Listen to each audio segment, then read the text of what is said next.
If you're active duty military and you're transitioning to civilian life, or maybe you're a veteran and you want to become an entrepreneur, this video is for you. Too often I see people trying to go this on their own, and then they start struggling. It doesn't have to be like this. Today we're going to tackle the first of 4 critical questions that you need to ask yourself and explore 10 powerful skills that you already have that will set you up perfect for entrepreneurship. Skip one step and you risk unemployment. Now let's dive in, take your military experience and turn it into a thriving business. What tasks or roles did you have in the military that can translate into a civilian business? Leadership and team management. That is the first thing we need to talk about. Okay, so whenever you're coming back into the States, they ask you, do you have any leadership skills? Have you ever had any management or anything like that? Well, the first thing right here, leading a platoon or managing a team in high pressure environments. Okay, yes, I do have that, because guess what? I led troops whenever I was in Iraq. Okay, I was a TC truck commander.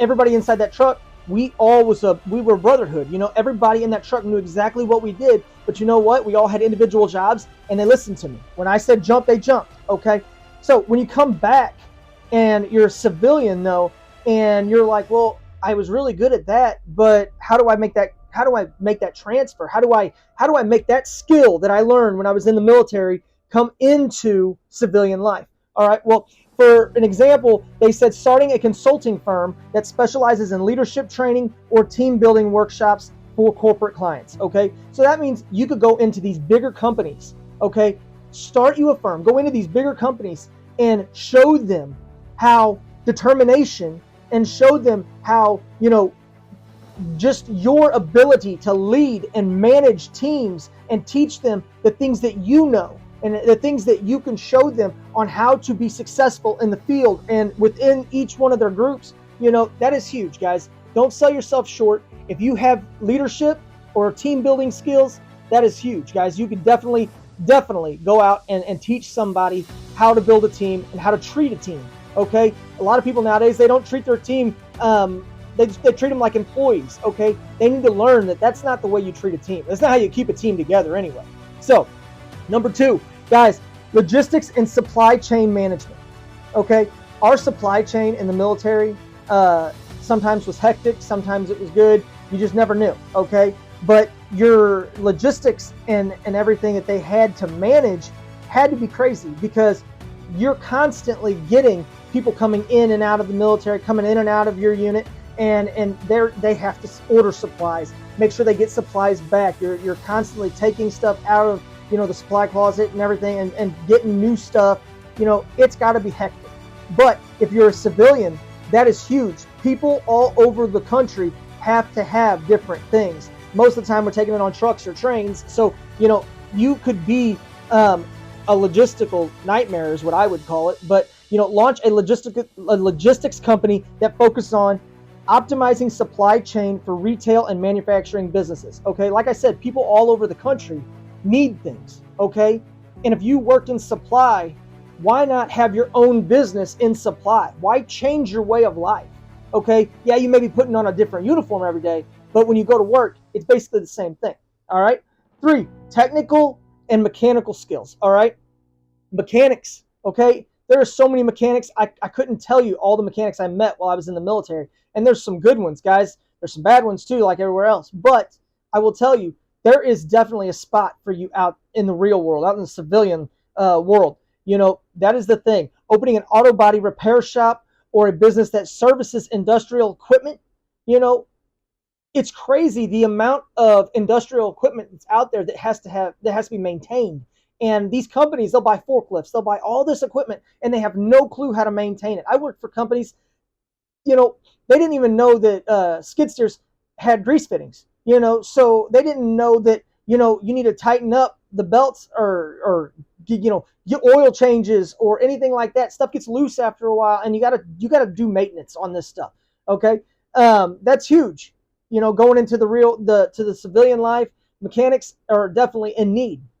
Cybersecurity and IT.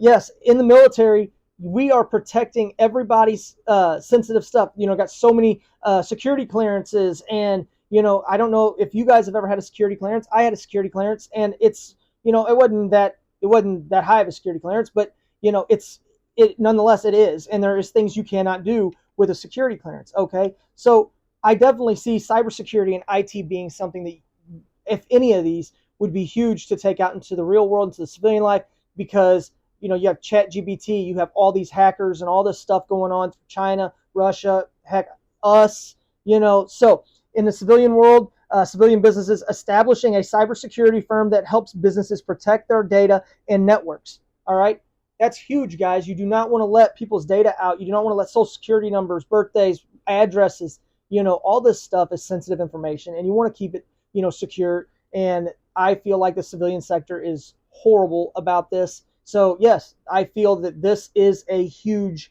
or would be a huge step in your career. All right.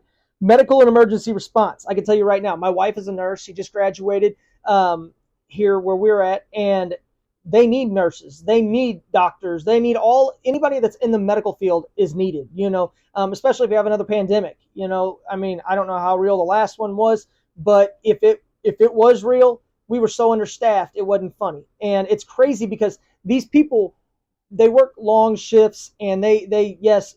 So whenever you come out of the military and you're going into the medical field or something like that, let's say you were a combat medic or something like that, or you're 11 Bravo like I was, I love the medical field. Now, there is no way I could be a nurse. I've seen the stuff she went through, and I'm not trying to deter anybody, but you do got to have a little bit upstairs to do the schooling and everything for that. So, but yeah, starting a first aid training company or a mobile medical service, okay, that is something that is huge. I mean, if you think about it, a lot of people don't know CPR. They don't know a lot of these things. I mean, I would say that the everyday person, there's probably 1 in 10 people. Those don't tell me the statistics. I'm probably off by a lot, but I'm telling you guys, it's low. If you're having a heart attack or you're choking on something, the Heimlich. How many people know how to do the Heimlich? I mean, I don't know a whole lot of people that I would trust to do the Heimlich. It'd probably do more damage than it would cause. Planning and operations, guys.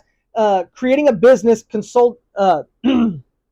creating a business consultant, I can't even say that word, I'm sorry, it's on your screen, that offers strategic planning services to startups and established companies. Okay, so if you're strategic planning, they need to know what they're going to do down the road. They need to know, okay, well, if we make this sale, what is our next big step? You see a lot of coaches and a lot of people on YouTube these days talking about strategic planning, and you have, what is your next 15 years look like? What's your next 10 years look like? 5 years next, what does all that look like? Because the thing is if you don't know what that looks like, then you're on a road to nowhere. Okay, you have to know. Okay, and these companies don't want to be on a road to nowhere. They have to be profitable. They have to make money, and they need somebody that is consistent and that will be there every day. They're not going to call out because they got drunk last night. And I feel like that my military brothers, they were very dependable. Okay, and that is something that we bring to the table.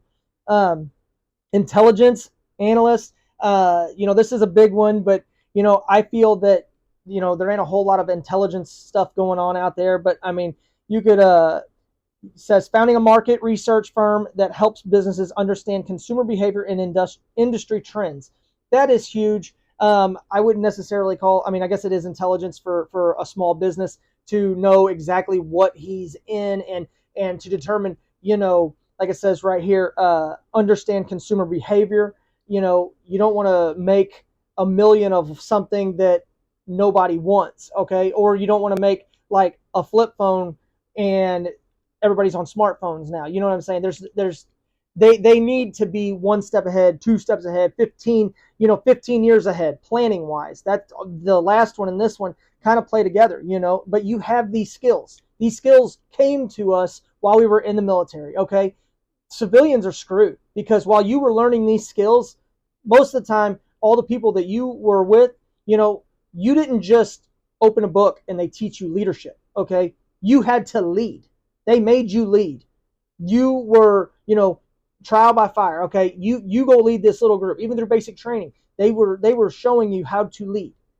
These guys are going to college depending on somebody, depending on on the teacher to show them, from a book what leadership is, and it ain't until they get out into the real world. So you're learning it from day one. It's taken them 4 years to get out of school, and then then they can go into the real world and learn leadership. Okay, so you're 4 years ahead already. Communication and public relations. Okay, so in the military, managing communications and public affairs for military units. Okay, if you were wanting to come into civilian life and launch a business like that, a PR agency that specializes in crisis management and strategic communication. So the big thing, like was it North Carolina, South Carolina, Georgia, all of them places down in there, they had all that flooding and stuff like that. Communication was bad. There was a lot of people that didn't know what was going on.